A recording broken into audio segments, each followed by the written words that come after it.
এই হলো বর্তমান ভোটের অবস্থা দক্ষিণ সুরমা উপজেলা পরিষদ নির্বাচনের। এই হলো ভোটের অবস্থা বর্তমানে। সকাল 10টা বাজে, নাই ভোটার নাই। এখন বুঝক্কা মানুষে কী পরিমাণ মানুষে ভোট বর্জন করছে।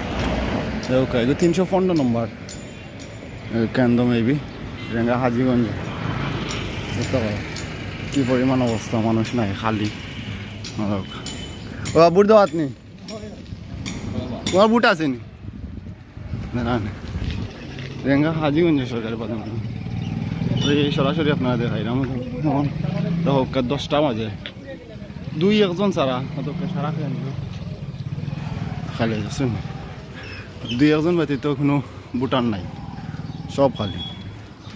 ও আপনারা দেখাইবার চেষ্টা করলাম সরাসরি। হয়তো কি দেখা একটু ভিডিওটা শেয়ার করবা, শেয়ার করে দিবা। আপনারা দেখাইলাম দক্ষিণ সুরমা উপজেলা পরিষদ নির্বাচনের সর্বশেষ অবস্থা।